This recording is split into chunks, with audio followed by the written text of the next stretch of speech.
Y ahora sí, A ver, entonces vamos a conversar tenemos, con ¿no? Rolando Arellano para que nos descifre por qué es que los peruanos somos desobedientes, por qué es tan difícil seguir las normas. Señor Arellano, muy buenas tardes. Buenas tardes, Mabel. Buenas tardes, Renato. ¿Cómo está, Rolando? Qué gusto escucharlo. A ver, qué tan aterrizada está esta idea de que somos desobedientes y es por eso que no cumplimos las reglas, a diferencia de, no sé, de sociedades que se han cultivado, por decirlo de alguna manera, en el arte de la disciplina? ¿Es verdad? ¿Somos desobedientes los peruanos? Mire, no hay nada, o sea, no conozco ningún estudio que muestre que somos más desobedientes que cualquier otro país, digamos, similar al nuestro, pero lo que sí es claro es que hay que explicar por qué desobedecemos. Ujú, ¿Y por ujú. qué? Y en el caso, si suponiéramos que somos simplemente desobedientes porque sí, porque se nos da la gana, como decimos en peruano, estaríamos pensando que no nos interesa nuestra vida, ¿no? Porque podríamos desobedecer en cualquier otra cosa, menos en algo que ponga en peligro nuestra vida. Y lo que sí sucede es que de alguna manera la gran mayoría de los peruanos están obligados o se han visto obligados a desobedecer porque han tenido que buscar la manera de subsistir en un periodo donde no han habido ingresos. Entonces, la Ujú. principal razón de una desobediencia muy grande es, entre otras cosas, la estructura económica del país, donde la mayoría es independiente o casi independiente, ¿no? Es decir, si no trabaja hoy día, no come, ¿no? Y estas cuarentenas y todo eso, pues los han obligado a hacer un ayuno que es imposible para alguien que tiene ingresos variados, ¿no? Bueno, la informalidad explica eso, ¿no? Y creo que debería generarnos más bien empatía, entender por qué estas personas salen a la calle, desobedecen y rompen las normas. Pero ¿qué pasa con aquellas que se reúnen para tomar, para bailar, como si nada sucediera? ¿Qué pasa con esas personas? Que quiero creer que es una minoría, ¿no? Sí, Claro, sí. Porque primero que es una minoría, pero que evidentemente es la que hace más ruido, ¿no? Es la que sí, aparece pues. en los medios, pero no es la minoría. Ahora, lo que también hay que considerar que normalmente los datos no discriminan entre las tasas, digamos, de fragilidad de las personas. O sea, se habla de promedios de muertos, pero en realidad la mayoría de los promedios está en la gente mayor, ¿no es cierto?, de Ujú, 50 así años es. para arriba. Por Sí. lo tanto, los jóvenes de alguna manera se sienten un poco más protegidos, casi Mm, invulnerables. mm. Incluso se habla poco de algo que se hablaba antes, ¿no? Pero más se veía más claro, donde los hombres son mucho más vulnerables que las mujeres. Sí. Entonces, Ujú. si nosotros vemos, hay muchos grupos que sienten que toda esta información sobre los miles de muertos es cierta, pero que les concierne menos a ellos y por lo tanto se sienten con mucho más disponibilidad a regresar a la vida social, ¿no? Que Claro. también es parte de una necesidad. Ahora, Rolando, usted es un hombre de comunicación también, es un hombre experto en descifrar mensajes y en ver cómo se comportan las sociedades respecto de los mensajes que recibe. Eh, si bien es cierto lo que usted señala, ¿no? Que la gente sale por una necesidad económica, quizá atenuaría esas salidas si hubiese una comunicación mucho más potente, mucho más persuasiva, advirtiendo las implicancias y los riesgos de salir. ¿Cómo califica usted en ese sentido el comportamiento del gobierno? Yo personalmente creo que eso digamos, eso se ha hecho bastante. O sea, la comunicación de que te vas a morir con estas cosas es una comunicación que la recibimos. Pero cuando hablamos de comunicación es un poco como cuando se hacía publicidad y en el tema de marketing social se trabaja mucho de eso para disminuir el consumo de drogas, ¿no? Donde tú le dices al muchacho, por ejemplo, esa publicidad que se hacía alguna vez, si tú tomas esa droga se te va a freír el cerebro. Y el Sí, muchacho toma la droga y ve que no se le fríe. O sea, Mm. eso es una cosa de largo plazo. Por lo tanto, deja de creer, ¿no? Y lo que creo que se ha hecho muy poco en temas de comunicación es enseñarle a la gente cómo protegerse. Es decir, ujú, si yo veo que mi gente está obligada a salir, deberíamos haber visto muchísimo más información en cómo debes hacer.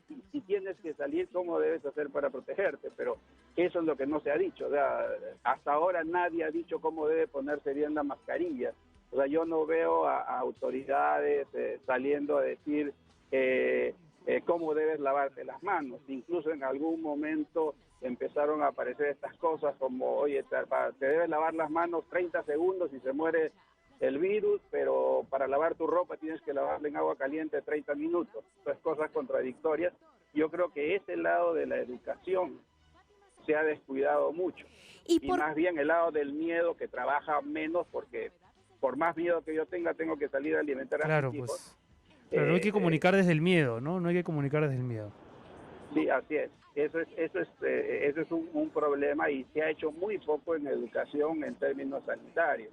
¿Y por qué, doctor Arellano, ni siquiera las sanciones, las multas que afectan el bolsillo surten efecto en el comportamiento del ciudadano? Le pido por favor que me responda tras la pausa, porque son las 6:46, nos vamos 2 minutitos y ya volvemos.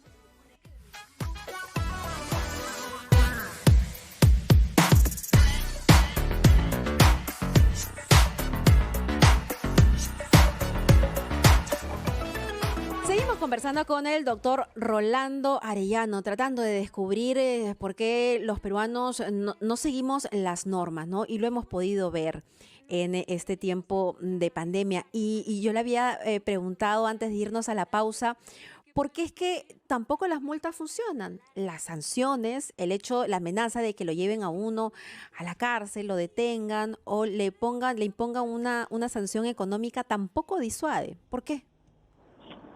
Bueno, Mabel, lo que sucede es que para empezar, o sea, la primera parte es que el gobierno tiene muy poca capacidad de controlar a todos los ciudadanos, y la existencia misma del 70% de informalidad significa que el gobierno no está controlando ya 70% de las actividades. Entonces eso es lo primero, pero lo segundo es que ninguna sanción económica, ninguna multa va a desalentar a un padre de familia a salir cuando tiene a 3 hijos que no están comiendo. Entonces, yo creo que el problema más bien está en que las políticas que se están tomando están poniendo en contraposición la economía contra la salud. Es decir, o sea, o es la producción o es la salud, cuando en realidad la causa de que no se obedezcan las reglas de salud es porque la economía no está funcionando, porque no se está produciendo.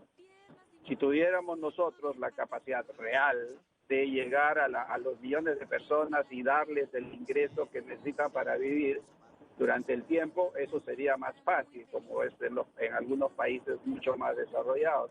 Pero en el Perú eso no es posible.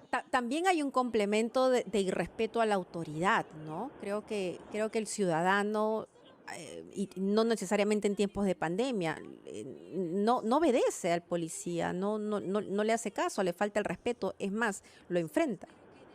Es cierto que hay un factor de desobediencia sin duda, pero fíjese, y vamos a cosas tan simples. Oye, hay una novela que ustedes conocen, y Renato sin duda muy bien, que es El Principito, es un cuento, y en El Principito, cuando está con el rey del mundo, lo primero que le dice el rey, le dice, oye, la autoridad solo manda aquello que es capaz la gente de obedecer, porque si yo mando cosas que la gente no puede obedecer, me van a desobedecer de todas maneras y yo pierdo la autoridad.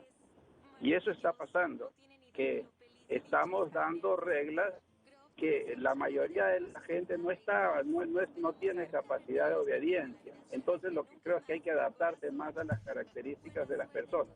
Y eso no quiere decir que seamos más o menos desobedientes que otros. Pero hay algo muy bueno que sí está haciendo, por ejemplo, el país, y que no se dice, que es el número de pruebas.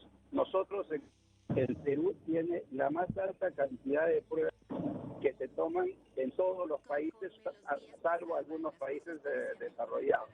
Nosotros hemos tomado más de 2 millones de pruebas, y por ejemplo, un país como Argentina, que es 50% más grande que Perú, solamente ha tomado 500.000. México, que tiene 120 millones de personas, ha tomado 1 millón de pruebas.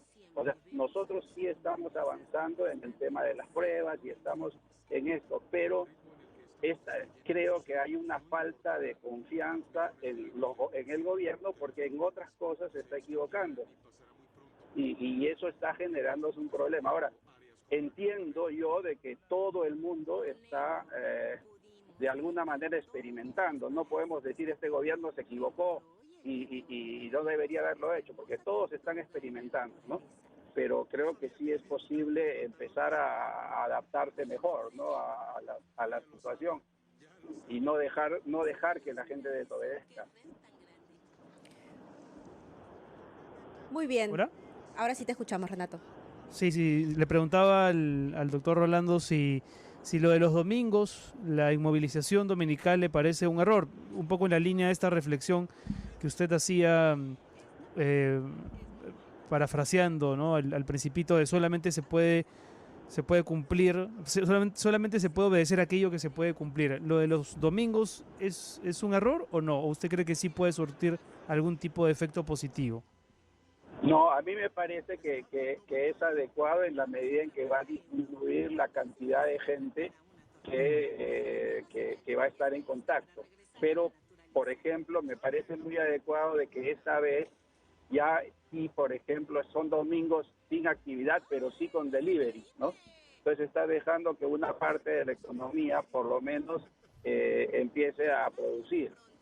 Entonces creo que ese tipo de medidas son medidas que son mucho más ajustadas, que son mucho más, que están yendo en el buen camino. Otra cosa que también es muy buena, me parece, es las cuarentenas selectivas, ¿no? En regiones que tienen más casos.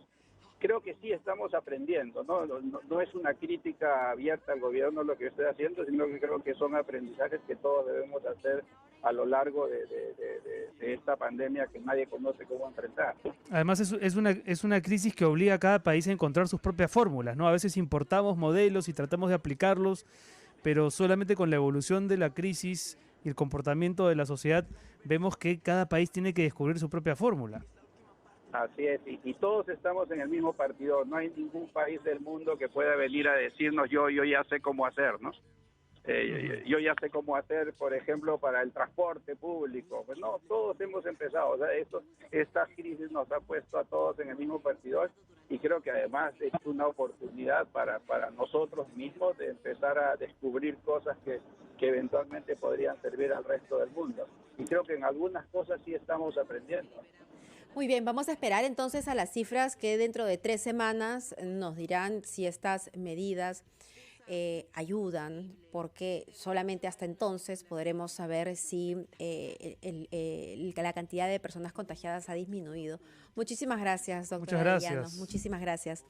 Rolando Arellano Cueva, el presidente, el jerarca del clan Arellano. Sí.